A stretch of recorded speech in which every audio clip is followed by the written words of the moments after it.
Europe 1. Le grand direct des médias, Jean-Marc Morandini. Avec François Bunel qui est notre invité ce matin sur Europe 1. Bonjour. Bonjour Jean-Marc, bonjour Julie. Merci Bonjour. d'être avec nous. On vous retrouve dans la grande librairie à 20h40 ce soir sur France 5. Vous êtes un espèce de survivant finalement à la télévision parce que les émissions culturelles se font rares et en particulier les émissions culturelles 100% consacrées au livre.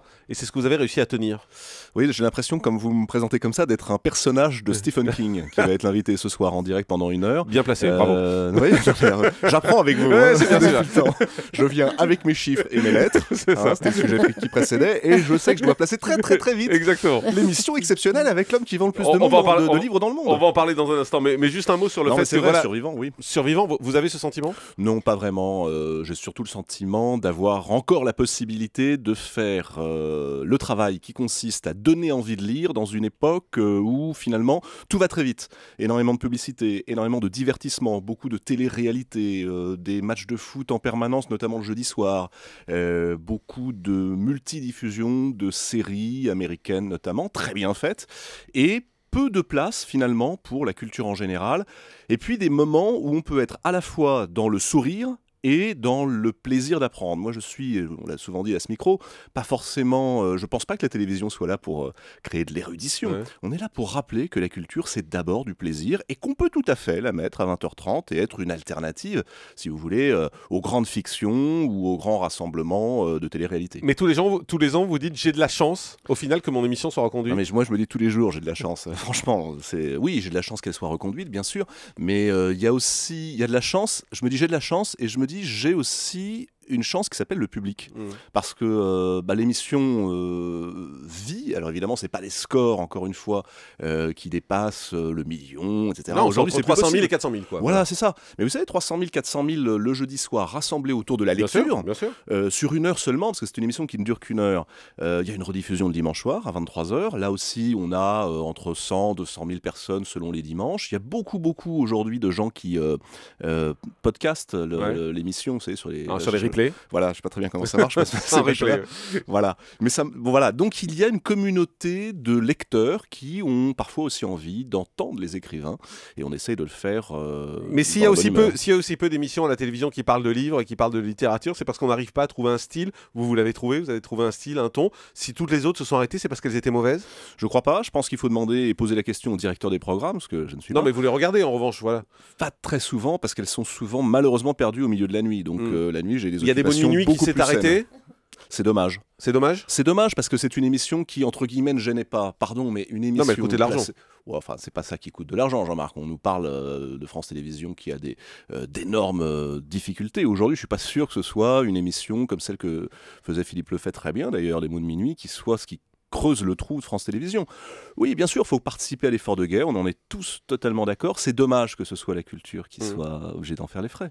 Aujourd'hui, vous faites l'émission dont vous rêvez ? Vous aimeriez en faire plus, faire une émission plus longue, faire une émission différente ? Je fais l'émission dont je rêve, je fais l'émission... c'est vrai que si l'émission avait un petit quart d'heure de plus, on pourrait aller plus loin encore. On vous le refuse ? On pose peu la question, on est en train d'y réfléchir. Vous venez de la poser ce matin, donc on va voir. Non, mais on y pense en fait avec Pierre Bloch de Fribert depuis un moment. France 5, c'est une chaîne qui est très structurée, avec des grilles qui depuis longtemps proposent des soirées, des débuts de soirée qui sont sur 1 heure. Il y a derrière moi l'émission de François-Olivier Gisbert qui propose aujourd'hui un jeudi soir totalement placé sous le signe, on va dire, de la culture et du partage. Donc un jour peut-être, oui, j'aimerais bien. Aurélie Filippetti disait récemment, il ne faut pas que les économies portent sur la place de la culture, sur le service public, elle doit être préservée, valorisée, ça fait partie des missions du service public. Vous signez à demain ? Elle est bien la ministre. Vous signez à demain là-dessus ? Bah oui, à demain, bien sûr. Ce soir, vous allez recevoir Stephen King. Ouais. Là, on est quand même dans un auteur grand public. Oui, on est dans l'auteur même le plus grand public qui soit, c'est 350 millions de livres vendus dans le monde. Je ne sais pas si vous vous rendez compte, c'est quand même quelque chose d'assez... Enfin, j'arrive même plus à trouver le mot. À une époque, encore une fois, où on nous dit que la culture et que la lecture régressent. Et en fait, on s'aperçoit que ça n'est pas vrai. Qu'il y a des écrivains, comme ça, qui sont capables de trouver un public énorme, très... mais c'est de la littérature populaire, quand même, non ? Ah, bien sûr, mais vous savez, je pense que Jean d'Ormesson et Patrick Modiano et Jean-Marie Leclésio, c'est de la littérature populaire également. Populaire, ça veut dire quoi ? Ça veut dire la capacité qu'on a, nous, vous, moi, c'est-à-dire les gens qui avons le micro, à rendre populaire quelque chose de supposé difficile. Quand vous ouvrez un ouvrage de Stephen King, en réalité, c'est quand même quelque chose auquel il faut s'accrocher. C'est-à-dire que King, c'est pas simplement de la littérature d'horreur, et c'est là où il est génial, le bonhomme. C'est que depuis maintenant 40 ans, Il nous raconte des histoires banales, le quotidien de gens comme vous et moi qui tout à coup... Bascule. Ouais. Et ça, c'est fascinant. Il faut réussir à le faire. Parfois, on va très très loin dans des explications psychanalytiques, dans des explications paranormales. C'est des bouquins 600, 800 pages. Et qui lit ça? Des gens entre 15 et 40 ans. Et puis aussi, toute une frange de population qui, depuis maintenant 40 ans, suit Stephen King. Donc, ils ont fatalement le double. Donc, vous voyez, on peut trouver encore des écrivains qui tiennent par les nuits d'insomnie, un public qui va de 7 à 77 ans, j'avais envie de dire. Mais il n'y a pas son équivalent en France? Non, je crois pas. En France, non. Mais vous savez, ça arrive très souvent. Il n'y a pas l'équivalent des Beatles en musique toutes les décennies, ni des Rolling Stones. C'est normal. C'est un génie pour vous, Stephen King? C'est pas loin du génie, oui. Je pense qu'il y a quelques livres géniaux. Il y a Misery, par exemple, qui pour moi est l'un des plus grands livres des 30 dernières années. Allez, carrément.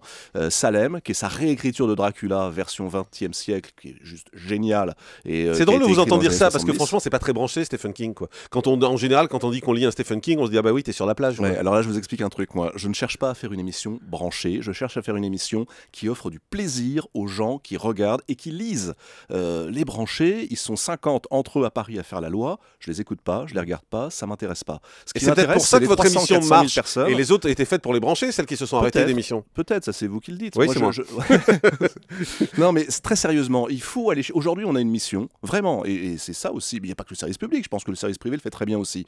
Il s'agit d'aller, de transformer une France qui déprime en France de lecteurs. C'est-à-dire de gens qui savent dire non. Il y a du boulot.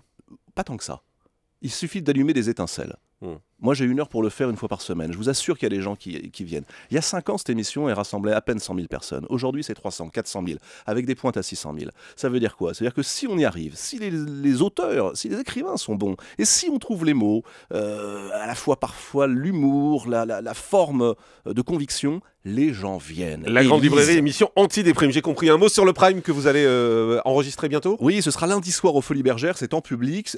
Allez-y, les places coûtent 10 €. C'est entièrement reversé à une association qui s'appelle Lecture Jeunesse pour la lutte contre l'analphabétisme, j'ai y arrivé, l'illettrisme. Et il y a une quinzaine de comiques, ça va de Fred Testo, Alexandre Astier, Guy Bedos, Michel Leb, Chris Esquer, Michel Larocque, qui viendront sur scène faire du happening et lire des textes comiques. Et ce sera diffusé à Noël. Et ce sera diffusé le 26 décembre en prime sur France 5.